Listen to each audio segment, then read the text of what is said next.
তো আজকে স্বাধীনতা দিবসের দিন আমি আর রানী চলে গেছিলাম রানাঘাট টয় প্ল্যানেটে। তো আজকে যেহেতু ছুটির দিন ছিল আর মাসখানেক আগে এখানে গেছিলাম এই দোকানটায় গেলে না আর ফিরে আসতে ইচ্ছা করে না। তো এই দোকানে গেছিলাম, তো আমার মেয়ের চোখে পড়েছিল এই খেলনাটা, তো এই খেলনাটা তো ওর কিনতেই হবে। তো বললো মা আমি রাখিতে যে টাকা পাবো সেই টাকা দিয়েই আমি কিনবো। তো প্রতি বছরই তো রাখিতে টাকা পাই, তো কিছু সেরকম কেনা হয় না। তো বললো যে একটা জিনিস কিনে রাখি তাহলে জিনিসটা থেকে যাবে। তো পছন্দ চলছে এখন কোনটা নেবে। তো এখানে তো ওই ছেলেটা অনেকগুলোই দেখালো, তো তার মধ্যে যেটা ভালো ও সেটাই নিল। তো এত বড় হয়ে গেছে তাও কি বলবো, ওর খেলনার প্রতি খুব নেশা, তো খেলনা জিনিস খুব পছন্দ করে। তো এই যে এইটা পছন্দ হয়ে ও তো খুব খুশি, আর এইটা নিলাম আমার নাতির জন্য, মলির ছেলের জন্য। তো এখানে আমরা কিছু কেনাকাটা করে তারপরে ছোটদির সঙ্গে দেখা হয়ে গেল রানাঘাটে। তো ছোটদির সঙ্গে চলে যাব ছোটদির বাড়ি, ছোটদি হচ্ছে মানে ছোটো ননদ। তো চলে এসেছি ছোটদির বাড়িতে, দেখি ওরা সব কি করছে। ওখানে মলি আছে, মলির ছেলে আছে, মলির ছেলে হচ্ছে আমার নাতি।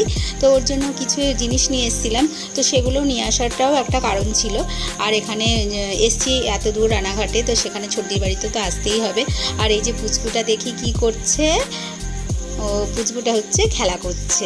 হ্যাঁ, ও হয়তো জেনে গেছে যে আমরা আসছি, ওই জন্য জেগেই আছে। আমরা যতক্ষণ ছিলাম ও কিন্তু জেগেই ছিল। তো একটু পরে তো রূপকদাও চলে এসছে, আমরা এসেছি শুনে। তো ছোট্টি তো খুব হুটোপাটা করে রান্না করলো, ডাল করলো, তারপরে চিংড়ি মাছের কালিয়া আর মায়া মাছ ভাজা খেয়ে আমরা তাড়াতাড়ি, আরও অনেক কিছু ছিল, খাওয়াটা আর শেয়ার করতে পারলাম না। তো আজকে আমরা এই যে এখন কৃষ্ণনগর নেমে পড়েছি। তো নেমে কিছু কেনাকাটা ছিল, কৃষ্ণনগর থেকে কেনাকাটা করে বাড়িতে চলে যাবো। তো আজকের ভিডিওটা এই পর্যন্ত থাকলো, দেখা হবে নেক্সট ভিডিওতে, টাটা।